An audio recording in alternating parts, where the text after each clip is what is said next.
Hello students, मैंने इस video में आपके लिए इलेक्ट्रिसिटी चैप्टर के कुछ न्यूमेरिकल्स कलेक्ट किए हैं। 2020 और 2019 में बोर्ड एग्जाम में ये आए हुए हैं। तो स्टार्ट करते हैं इलेक्ट्रिसिटी चैप्टर न्यूमेरिकल्स। ये 2020 का क्वेश्चन है, 1 मार्क का क्वेश्चन है। पहले एमसीक्यू आते थे। तो यहाँ पे है a cylindrical conductor of length L and uniform area of cross section A has resistance R। ठीक है, तो आपको क्या दिया हुआ है? कंडक्टर, एक सिलेंड्रिकल कंडक्टर जिसकी लेंथ L है, area of cross section is A and resistance is R। तो आपको फॉर्मूला तो पता है रेजिस्टेंस का, क्या होता है? Resistance is rho L upon A। ये आप पहले पढ़ चुके हैं कि resistance is directly proportional to length of the conductor, resistance is inversely proportional to area of cross section. और अगर आप इन दोनों को कंबाइन करोगे तो आपको मिलेगा resistance equal is proportional to L upon A। और अगर इस प्रोपोर्शनैलिटी साइन को हटाते हैं तो इक्वल टू कांस्टेंट से हटाया जाता है and that constant is called resistivity. ठीक है, तो ये आपने थ्योरेटिकल पार्ट पढ़ा हुआ है। तो यहाँ पर हमने वही फॉर्मूला लिखा है, R equal to rho L upon A। Rho is resistivity. ठीक है, और यहाँ दिया है आगे the area of cross section of another conductor of same material. कोई और कंडक्टर है जिसके बारे में हमें नहीं पता। क्या नहीं पता? हमें उसकी लेंथ दी हुई है 12। दूसरा कंडक्टर है जिसकी लेंथ है 12। मटेरियल सेम है। मटेरियल सेम है मींस व्हाट? क्या सेम होगा? Material same means resistivity same. अगर सेम मटेरियल का बना है तो रेजिस्टिविटी जितनी पहले थी उतनी ही बाद में भी होगी। ठीक है, लेकिन लेंथ इन्होंने इंक्रीज कर दी, लेंथ हो गई 12।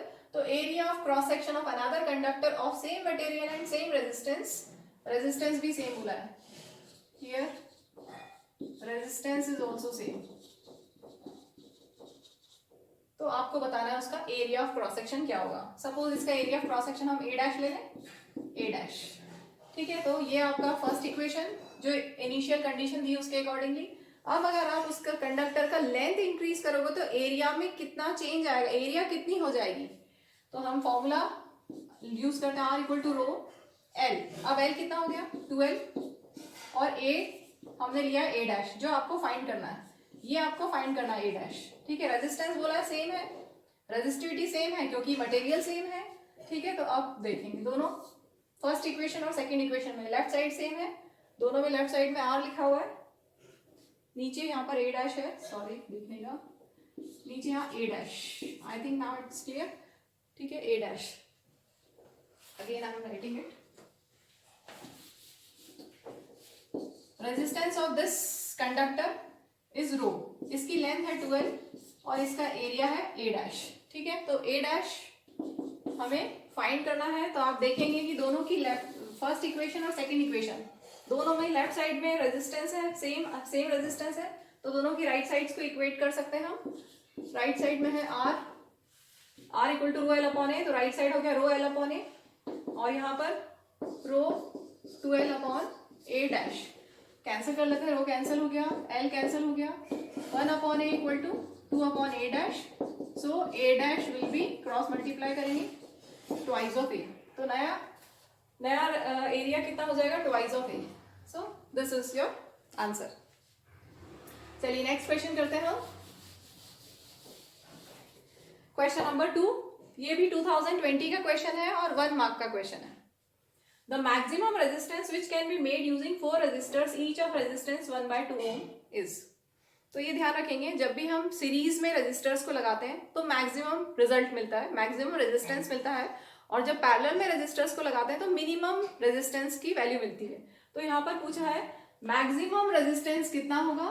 मैक्सिमम रेजिस्टेंस मतलब कि हमने सीरीज में कनेक्ट किया है, रेजिस्टर्स को सीरीज में कनेक्ट किया है, तभी आपको मैक्सिमम रेजिस्टेंस मिलेगा। और सभी का रेजिस्टेंस कितना है? 1/2।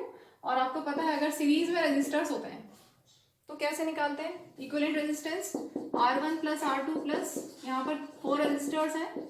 ठीक है, तो सीरीज कनेक्शन क्यों हमने सीरीज लिया? क्योंकि यहाँ पर बोला है मैक्सिमम रेजिस्टेंस, और मैक्सिमम रेजिस्टेंस कब मिलेगा? जब रेजिस्टर सीरीज में होंगे। So maximum resistance will be 1/2 plus 1/2 plus 1/2 plus 1/2. इसको सॉल्व कर लें, ये हो गया 1, ये हो गया 1, so that is 2 ohm. ठीक है, तो ये हो गया 2 ohm इसका answer.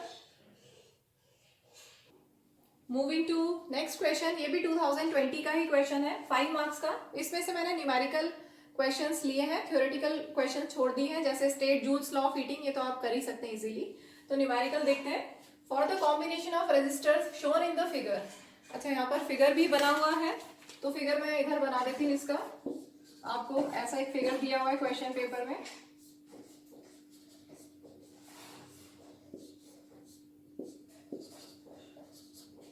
R1, R2, R3, R4, ये फिगर गिवन है. 4 रेजिस्टर्स इस तरह से कनेक्टेड हैं. Find the equivalent resistance between M and N. M और N के बीच में आपको इक्विवेलेंट रेजिस्टेंस निकालना है. आपको पता है सीरीज कॉम्बिनेशन, एक बार मैं बता देती हूँ. सीरीज कॉम्बिनेशन में रेजिस्टर्स ऐड होते हैं, R1, R2, सपोज 2 रेजिस्टर्स हैं तो ऐड होंगे. और अगर पैरेलल कॉम्बिनेशन है तो 1/RP is 1/R1 plus 1/R2. ये फॉर्मूला हम बहुत बार पढ़ चुके हैं. यहाँ पर S लिखा है सबस्क्रिप्ट में सीरीज के लिए, और P लिखा है सबस्क्रिप्ट में पैरेलल शो करने के लिए, राइट. अब इसको हम डायरेक्ट एक और तरह से कर सकते हैं. अगर पैरेलल में रेजिस्टर्स हैं तो इसको अगर सिंप्लीफाई कर लें तो मैं एक दूसरा फॉर्मूला, डायरेक्ट फॉर्मूला बता दूंगी, जिसको हम आगे के क्वेश्चंस में भी, इसी वीडियो में और भी क्वेश्चंस आएंगे जिसमें इक्विवेलेंट रेजिस्टेंस निकालना है. अगर रेजिस्टर्स पैरेलल कनेक्शन में है तो फिर हम वो डायरेक्ट फॉर्मूला यूज करेंगे. तो एक बार इसको ध्यान से देखिए, इसके आगे मैं क्या कर रही हूँ. हम R1 और R2 में एलसीएम लेंगे तो R1 R2, राइट. न्यूमरेटर में क्या हो जाएगा, R1 R2 प्लस R1, ये हो गया 1/RP. So RP will be equal to RP, side में लिखती हूँ मैं. रेजिस्टर्स अगर पैरेलल में है तो क्या फॉर्मूला होगा इससे, 1/RP अगर है R1 plus R2 upon R1 R2, तो RP कितना हो जाएगा इसका रेसिप्रोकल. ठीक है, R1 R2 upon R1 plus R2, R1 R2 upon R1 plus R2. इसको हम डायरेक्ट यूज करेंगे सभी क्वेश्चंस में. एक बार क्लियर हो गया है, यहाँ पे दिख रहा है ना सबको. 1/RP कितना है, 1/R1 प्लस 1/R2. यहाँ पर हमने एलसीएम लिया तो हमें मिल गया एलसीएम R1 R2, और न्यूमरेटर में हो जाएगा R2 प्लस R1. ठीक है, तो ये 1/RP है, तो RP कितना होगा इसका रेसिप्रोकल. इतना क्लियर. तो देखिए अब हम लेते हैं, यहाँ पर हमारा क्वेश्चन है कि हमें इक्विवेलेंट रेजिस्टेंस फाइंड करना है बिटवीन M एंड N. तो सबसे पहले R3 और R4 का इक्विवेलेंट रेजिस्टेंस निकालें, क्योंकि ये दोनों पैरेलल में है. पैरेलल में है ना, क्योंकि करंट डिवाइड हो रहा है. कैसे आप पता करोगे कि पैरेलल में है कि सीरीज में. आप देखो कि करंट कैसे फ्लो हो रहा है. करंट सपोज अगर यहाँ से स्टार्ट हो, यहाँ से अगर M टर्मिनल से करंट आता है तो जितना R1 में जा रहा है उतना ही R2 में जा रहा है. इसके बाद यहाँ से करंट डिवाइड हो रहा है R3 और R4 में. इसका मतलब R3 और R4 पैरेलल में है, क्योंकि करंट डिवाइड हो गया. ठीक है, तो R3 और R4 के लिए यहाँ पर हमारे पास क्या हो जाएगा, ये तो जनरल फॉर्मूला हमने लिख दिया. हियर रेजिस्टर्स इन पैरेलल का क्या हो जाएगा, R3 और R4 अगर पैरेलल में है तो R3 R4 upon R3 plus R4. ठीक है, अब इसका इक्विवेलेंट हम फिगर बना दें यहाँ पर. इसके बाद हम ये फिगर बना सकते हैं, R1 R2 and R1 R2 and ये RP. ठीक है, अब देखिए ध्यान से, R1 R2 और RP ये तीनों आपस में कैसे कनेक्शन है, सीरीज कनेक्शन. क्योंकि जितना करंट R1 में जाएगा उतना ही R2 में जाएगा, उतना ही RP में जाएगा. सेम करंट तीनों में जा रहा है, इसका मतलब ये तीनों सीरीज में है. सो इक्विवेलेंट रेजिस्टेंस क्या हो जाएगा, R equivalent will be equal to R1 plus R2 plus RP. ठीक है, RP कितना है लिख देना, R3 R4 upon R3 plus R4. तो ये हो गया हमारा A पार्ट, इक्विवेलेंट रेजिस्टेंस आ गया. अब नेक्स्ट मैं ले रही हूँ C पार्ट, न्यूमेरिकल है. Why we need a 5 ampere fuse for an electric iron. Current की वैल्यू दी हुई है कि हम इतना क्यों यूज करें, which consumes 1 kilowatt power. Power is 1 kilowatt at 220 volt. 1 kilowatt means 1000 watt. ठीक है, तो हम 5 एम्पियर का फ्यूज क्यों यूज करें. अब फ्यूज के बारे में आपको पता है, फ्यूज वायर का मेल्टिंग पॉइंट और मेल्टिंग पॉइंट लो होता है. ठीक है, fuse wire has very low melting point and it has low resistance. Fuse wire का लो मेल्टिंग पॉइंट होता है एंड लो रेजिस्टेंस, ठीक है। अगर करंट ज्यादा फ्लो होगा तो क्या होगा, करंट एक लिमिट, फ्यूज वायर में रेटिंग होती है कि वो 5 एम्पियर का फ्यूज वायर है या वो 10 एम्पियर का फ्यूज वायर है। अगर सपोज 5 एम्पियर का फ्यूज वायर है और उस सर्किट में 5 एम्पियर से ज्यादा करंट फ्लो होगा तो क्या होगा, क्या होगा, फ्यूज वायर बेंट हो जाएगा and it will break the circuit, घर की लाइट चली जाएगी, पावर कट हो जाएगा, ठीक है। तो फ्यूज वायर की रेटिंग, जितनी आपके घर में अप्लायंसेस वर्क कर रहे हैं उनमें जितना करंट फ्लो होता है उससे थोड़ी सी ज्यादा होनी चाहिए फ्यूज वायर की रेटिंग। अगर कम होगी तो फ्यूज वायर मेल्ट हो जाएगा और घर की लाइट चली जाएगी। तो यहाँ पे हम इस डेटा से पहले करंट निकाल लेते हैं। P equal to V I formula use करेंगे। Power is V potential difference, I current. तो यहाँ से I कितना आ गया, P अपॉन P। इसको सॉल्व कर लेते हैं, 1000 अपॉन 220। इसको अगर आप सॉल्व करोगे तो इसका आंसर आएगा 4.545 एम्पियर। तो देखिए करंट कितना फ्लो हो रहा है इस इलेक्ट्रिक आयरन में, 4.545 एम्पियर फ्लो हो रहा है। मतलब हमें इस फ्यूज जो लेंगे इसके लिए वो इससे थोड़ा सा ज्यादा लेंगे, ठीक है। तो फ्यूज यहाँ पर पूछा है, हम 5 एम्पियर का फ्यूज क्यों यूज करेंगे, क्योंकि हमारे इसमें इलेक्ट्रिक आयरन में करंट 4.545 का फ्लो हो रहा है, इसलिए उससे थोड़ा सा ज्यादा वाला फ्यूज हम यूज करेंगे। इसलिए हमने 5 एम्पियर वाला फ्यूज यूज किया है, ठीक है, क्लियर। चलिए हम आगे बढ़ते हैं। नेक्स्ट क्वेश्चन 2019 में आया हुआ है, 5 मार्क्स का क्वेश्चन है। इसमें ए और बी पार्ट्स ही हैं, यहाँ के मैंने 2 पार्ट स्किप कर दिए हैं क्योंकि वो थ्योरेटिकल थे। देखिए, with the help of suitable circuit diagram prove that the reciprocal of equivalent resistance of a group of resistors joined in parallel is equal to the sum of reciprocals of individual resistances। तो ये तो derivation है जो आपकी book में दिया हुआ है, लेकिन मैं एक बार करवा देती हूँ समझाते हुए। तो यहाँ पर सबसे पहले तो हमें सर्किट डायग्राम बनाना है, और सर्किट डायग्राम कैसा हो, पैरेलल रेजिस्टर्स के लिए, पैरेलल रेजिस्टर्स के लिए सर्किट डायग्राम हमें बनाना है और हमें उसका डेरिवेशन देना है कि 1/Rp is equal to 1/R1 plus 1/R2 plus 1/R3 and so on. तो इन्होंने ये नहीं बोला है कि कितने हम रेजिस्टर्स लें, तो हम n रेजिस्टर्स ले लेते हैं। Let there be n resistors in parallel, connected in parallel. तो n रेजिस्टर्स अगर आप पैरेलल में लेंगे,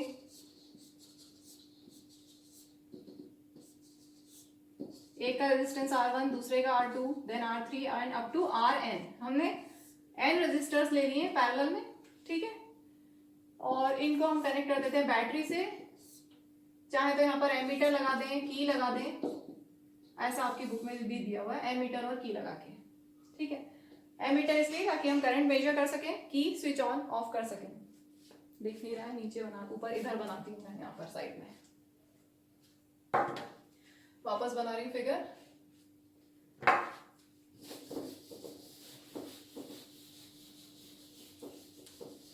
तो हमने यहाँ पर लिए हैं n रेजिस्टर्स, एक बार ध्यान से देखिए।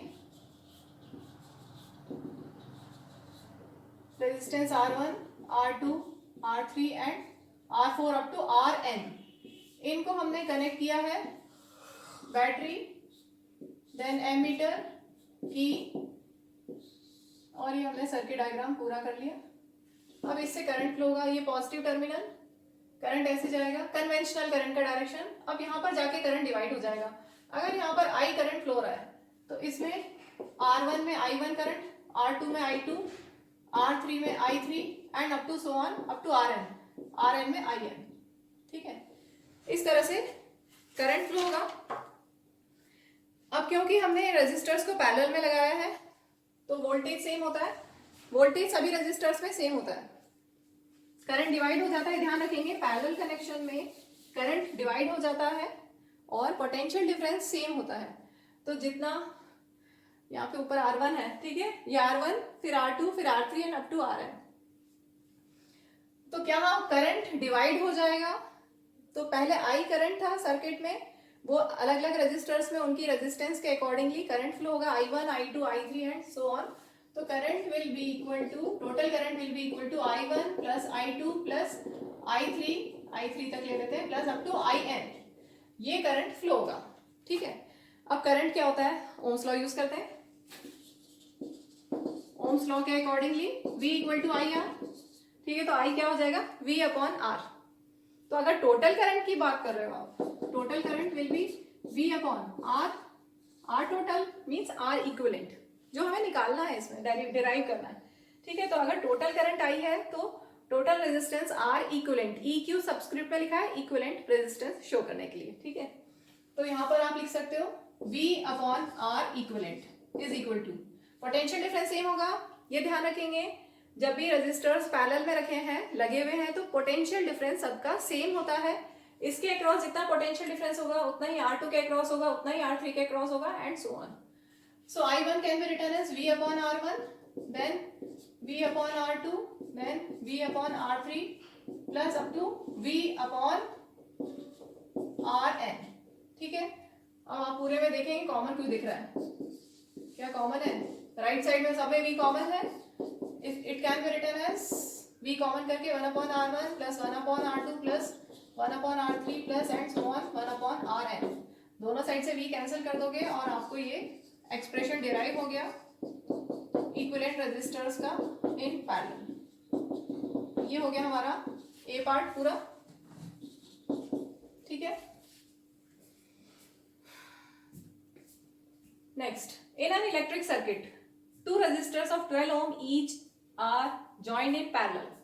तो हमारे पास है दो रेजिस्टर्स पैरेलल में, दो रेजिस्टर्स हैं, पैरेलल कनेक्शन दिया हुआ है, 12 ohm 12 ohm to a 6 volt battery.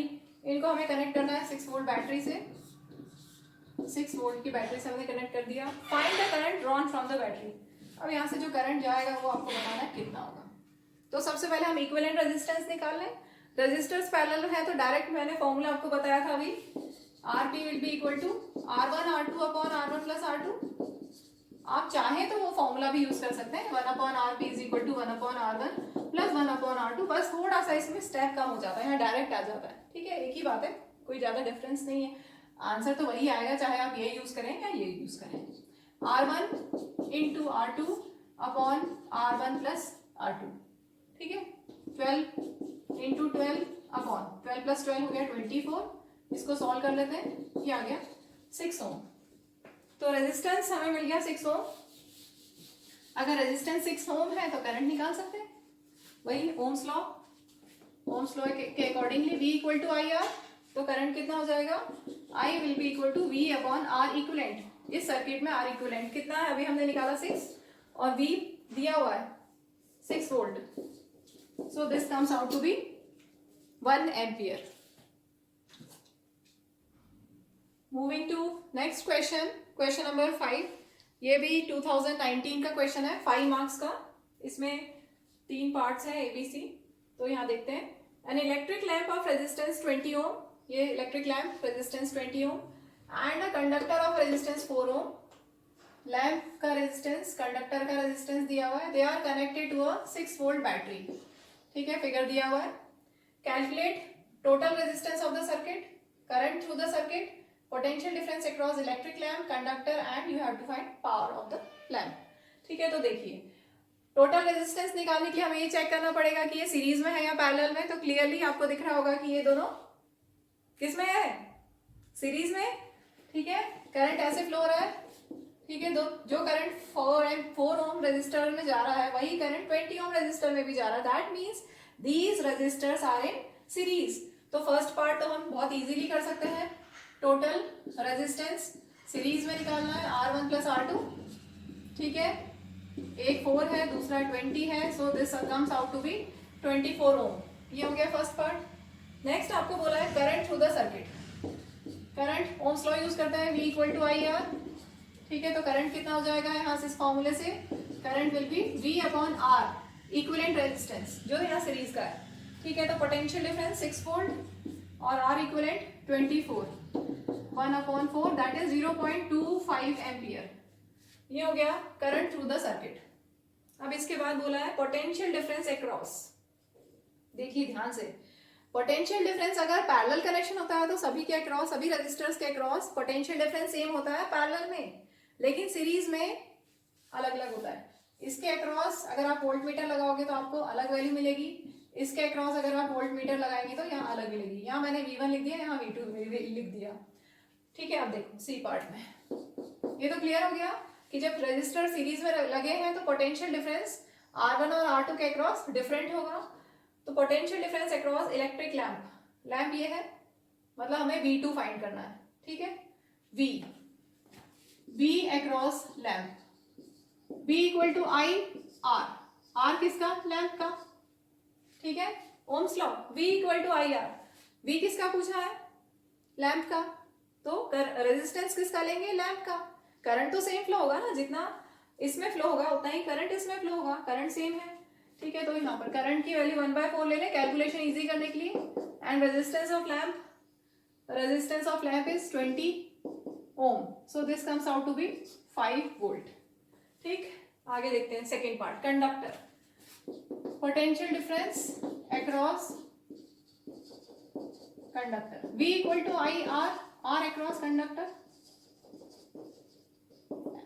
R of conductor, resistance of conductor, ठीक है। I कितना है? I तो सेम है 1/4 और कंडक्टर का resistance 4, so this comes out to be 1 volt.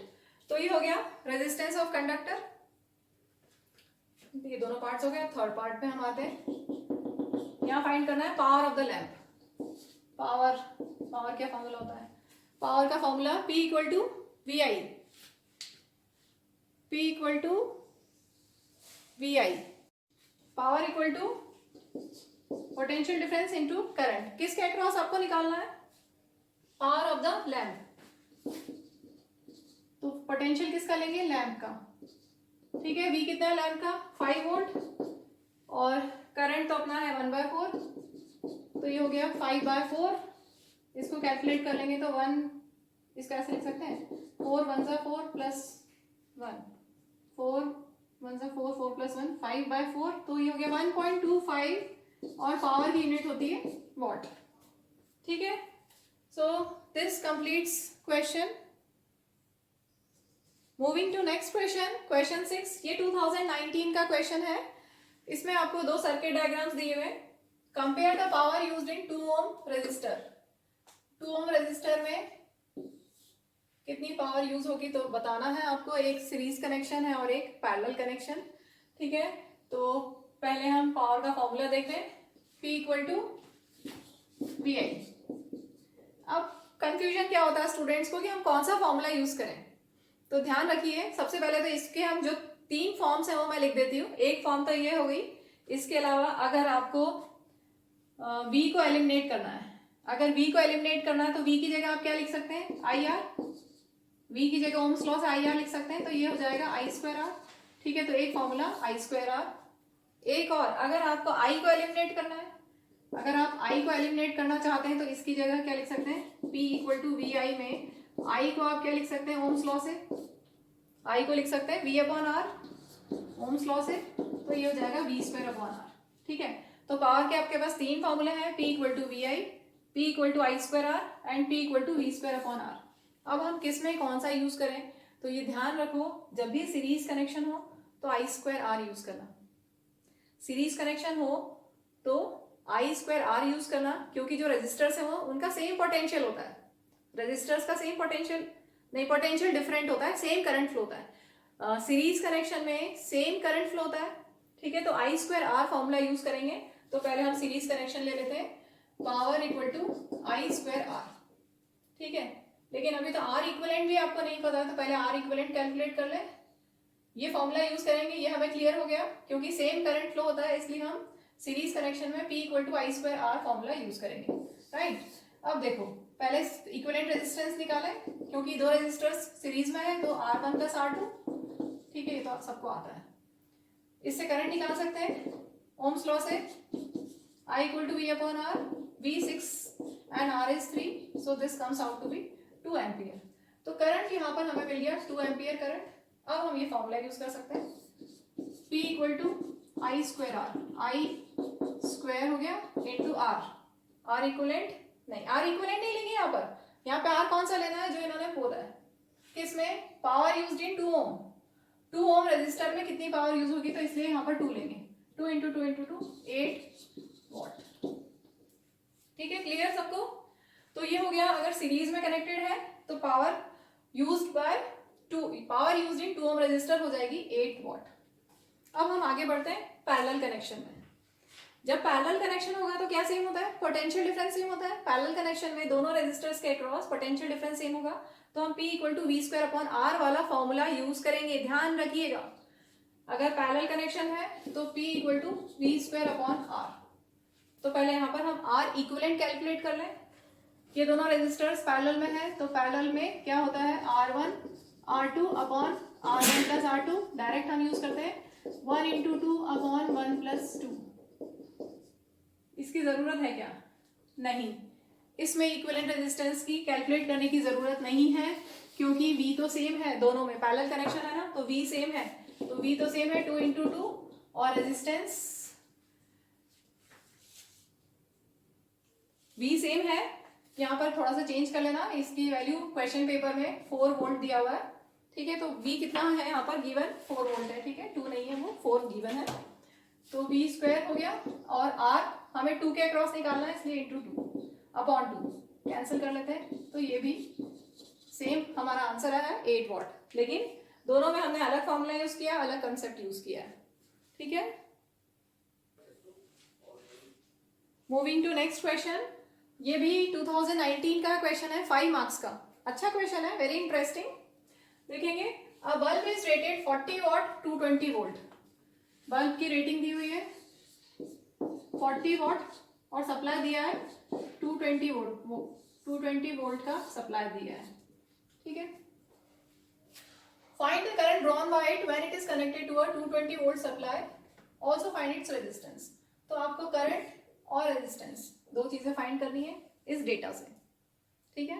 तो हम क्या फॉर्मूला यूज करें करंट और रेजिस्टेंस के लिए, सबसे पहले तो P equal to V I, power हमें गिवन है 40 वॉट, पोटेंशियल डिफरेंस भी है, तो यहाँ से करंट निकाल सकते हैं, करंट हो जाएगा P upon V, power 40 and V is 220, 2/11, इसको सॉल्व करेंगे तो आपको मिलेगा 0.1818 एम्पियर।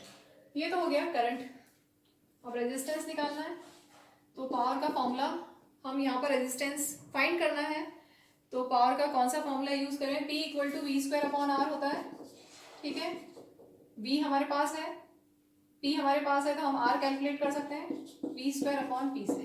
V 220 गिवन है, वी स्क्वायर हो गया अपॉन पावर कितनी है 40, ठीक है। इसको सॉल्व करेंगे, अगर आप इसको सॉल्व करते हो तो आपको रेजिस्टेंस मिलेगा, मैंने कैलकुलेट करके रखा है 1210 ओम, ये आपको रेजिस्टेंस मिलेगा, ठीक है। तो फर्स्ट केस कंप्लीट हो गया, जबकि आपके पास बल्ब का पावर है 40 वॉट, तो कितना उसमें करंट फ्लो होगा, उसका कितना रेजिस्टेंस होगा, ये हमने कैलकुलेट कर दिया। अब आगे दिया है, if the given bulb is replace by a bulb of rating 25 what. अब हम इसकी जगह इसको रिप्लेस कर देंगे एक 25 वॉट के बल्ब से, राइट। तो आगे, will there be any change in the value of current and resistance. तो यस, अगर आपने पावर चेंज कर दी तो करंट और रेजिस्टेंस तो चेंज होगा, तो अब हम उसको कैलकुलेट कर लेते हैं। तो ये हमारे पास हो गया फर्स्ट सिचुएशन। अब नेक्स्ट सिचुएशन 25 वॉट के लिए, ये 40 वॉट के लिए था, फॉर 40 वॉट।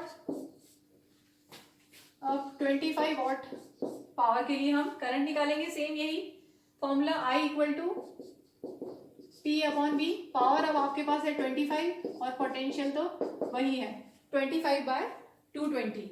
इसको मैंने यहाँ पर सॉल्व करके रखा है, इसका आंसर आएगा 0.1136 एम्पियर।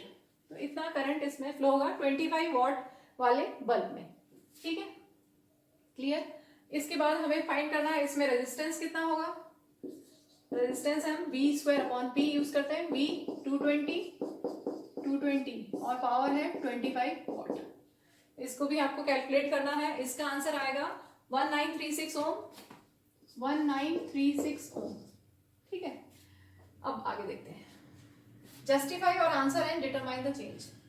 चेंज हुआ है क्या कुछ, हमने पावर कम कर दी, पहले 40 वॉट का बल्ब था, अब हमने उसकी पावर 25 वॉट कर दी, ठीक है। तो पावर कम करने से क्या हुआ, करंट में क्या हुआ और रेजिस्टेंस में क्या हुआ, क्या चेंज आया है हम देखते हैं। पहले करंट था 0.1818 I1, इसको हम I1 ले लें, चलो I1 ले लेते हैं, I1 और R1, ये I2 और R2। अब करंट क्या हुआ 0.1136, मतलब करंट कम हो गया, ठीक है, तो decrease, there is decrease in current, there is decrease in the value of current, कितना, डेल्टा आई, चेंज को डेल्टा से शो करते हैं, change in current is, decrease हुआ मतलब पहले वाला बड़ा था और बाद वाला छोटा था, ठीक है, 0.1818 माइनस 0.1136, ये डेसिमल के बाद और आगे तक चलेंगी वैल्यूज, लेकिन हमने सिर्फ 4 डिजिट तक यहाँ पर लिखा है। इनको सब्ट्रैक्ट करोगे तो आपको मिलेगा 0.0682, 0.0682, इतना एम्पियर करंट चेंज हुआ। इसके बाद रेजिस्टेंस में कितना चेंज हुआ ये भी हम देख लेते हैं।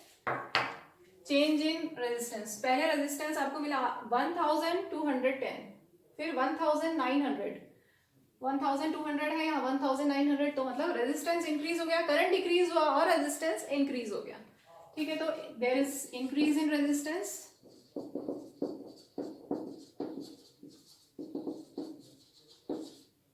कितना इंक्रीज हुआ, R2 माइनस R1, बाद वाला ज्यादा है इसलिए R2 माइनस R1, 1936 माइनस है 1210, इनको सब्ट्रैक्ट कर लीजिए, इसमें आपको मिलेगा 726 ओम,